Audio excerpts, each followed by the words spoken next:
certains étaient même découragés. Est-ce que vous pensez que cette fois-ci c'est la bonne? Mais c'est la bonne parce que l'entreprise est sur le terrain. Oui. On est avec vous, vous êtes en train de voir, le travail est en train de se faire. Il y a effectivement un problème d'assainissement que nous allons cerner et résoudre ces problèmes. Mais il n'y a pas à dire autre chose. Les gens voient que l'entreprise est sur le terrain et qu'il est en train de travailler. Il a un délai d'exécution de ces travaux qui rentre dans son délai actuel. On ne va pas aller partiellement pour dire en combien de temps. Ce qui importe pour nous, c'est le délai contractuel qu'il a avec nous. Et nous allons voir s'il va garder son délai contractuel. C'est ce qui est important. Je ne vais pas spéculer en disant, on vous dit dans 15 jours, après 15 jours, non. Il est dans les délais. Ce qui importe pour nous, c'est de voir s'il est dans son délai contractuel. Les réseaux d'assainissement. Et nous allons demander à l'entreprise de pouvoir refaire ces réseaux d'assainissement parce que c'est ça qui crée le problème. C'est-à-dire l'étude que nous allons faire va nous montrer s'il faut changer les sections des caniveaux. Parce qu'il y a des caniveaux existants de section 40.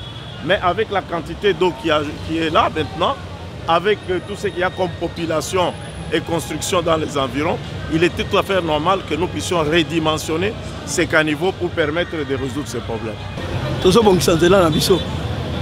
C'est une route et Bebakala.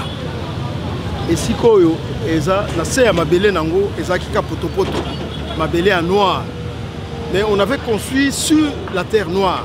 Sur Otali mabele nyo seza noir. Mais quand même to ko fongola tina se presque 1,20 m. To recharger tozo matin. Donc tozongi sinzela dans un état de porter les charges. Likambo lobi baloba onzela ekufaki rozala lisusu te. Maintenant, la difficulté est beaucoup parce que tu évites après que tu as banzela oyo caniveau ezalité mai ekoleka parce que circulation ezaka passer à likolo ya mai. Bon, difficulté zara ba riverain, omoni ba riverain ba occuper ba espace ebele à toutes les canalisations et puis même bisika évacuation à mai. Bato oyo bayaki ko fanda pembeni na balabala ba occuper. On ne sait plus évacuer les eaux. C'est-à-dire on est obligé de prendre toutes les eaux depuis kilomètres kuna toye nangwa.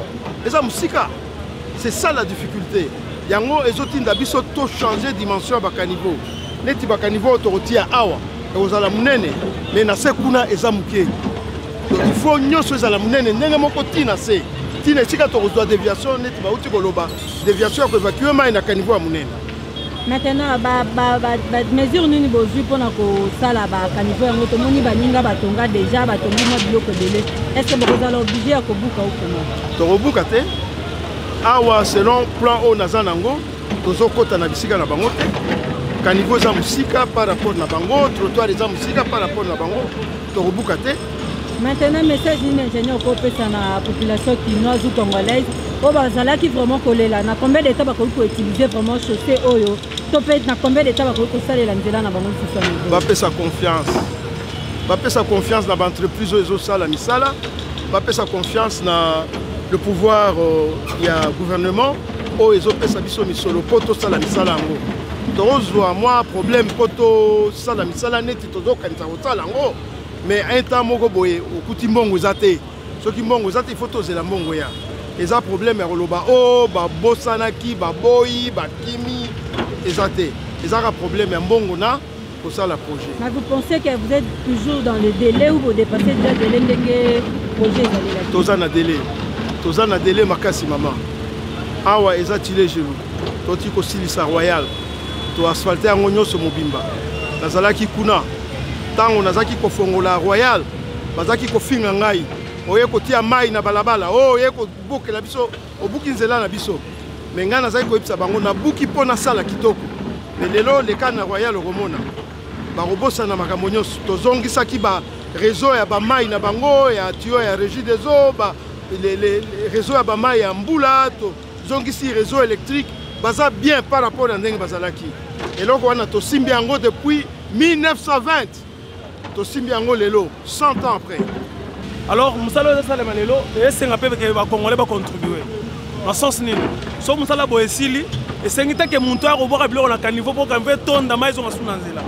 Na bi na sima na nga awa nga mbula ka moto tango libulu bandaki muke plus tozo leka plus tozo buka na kaka eza bato oyo bazalaka banzingazinga awa so alinga boka biloko na ye obwaki na caniveau mpe ebouche ntango mbula ekoya lokoka niveau eza kobouche mai ekozala na macadam mituka bamoto bagrand tracteur elekaka epesaka macadam charge kilo yango epasukaka mbangu kino ale bayebake no tozalaka na province marécagée trop zelu mabele mpena eza te oza comprendre donc nazalaka na kanda na bato bafingaka gouvernement facilement oyo basalaka na lise te ya mosala bato basalaka donc omona chilejelu yango oyo ngai onayebaki te eza chilejelu moto autoleka liboso soki ingénieur ye moto alobi chilejelu yango comprendre ke mpo na ngai nayebaki chilejelu ezalaka te ezalaka na mbushuma ezote baprovince donc chilejelu mpe na karte ya chilejelu eza mpe awa temaka eza na chiluba mais eza partout donc nasepeli mpo eza chilejelu. Merci beaucoup. Non, attends papa. Merci beaucoup pour la société de de la victoire parce que moi je suis chauffeur. Non. Moi je suis chauffeur. Alors je vais dire quoi? Ok. Voyez qui ça va dépendre de ça. Mboka o les amis mboka na biso. Oza na mboka. Biso moko komeka kwa propriété na kata. Est-ce que les locaux biso bana mboka tozali kozwa matiti tozokotia na bakanivo. Tozali kozwa matiti tozokotia yango na kati ya nzela. Alors sikoyo bozoloba ke l'État a zali kosala te. Vous voulez que l'État fasse quoi? Merci beaucoup. Vous comprenez? Alors mais mon dernier mot, en tout cas merci beaucoup. Na musala bosa la biso. Souci na ngeza. Ndebo bandi bo ndenge na bike ya société ya bala ya biso bala mboka. To ba na kapé to sinisaka. Réclamation na ngeza nini? Pona ba to wana ba wana. O ba kana ko so wana. Ya mwana mboka te akini na souci ya mboka te. Aye asali musala moya ndambu akati. Mais en tout cas pour la société o do sala bisala o ya biso mo bala mboka. Ndenge to sala la victoire ndenge aussi ça. En tout cas la bête est au maboko. Donc c'est fait oyo. Et si là, nous avons regretté parce que nous avons numéro 1, j'aime ça sur le terrain. Alors bien biso que na yolo batonga ba na likolo ba kanivo ba chaba ndaku ba chaba nyoso likolo. Mwema yefa kiona kimwenza ezate. Mais lors biso tolo ba lelo, le sol et sous-sol appartient à l'État congolais. L'État congolais est chef de tout. Toute personne a moni na yolo. Atonga ndaku na likolo ya kanivo, l'État est droit ya kobuka yango pour la passage à maeleka. Tokolo bateke lelo boye muta tongi likolo na kanivo, population souffrir pour individu moko atenda ku likolo na ye. Jamais. Soki muta tongi na kanivo ya l'État, le sol et sous-sol appartient à l'État congolais. L'État sont à disposition na ye. Tu es muta illégal, l'État bouki ya.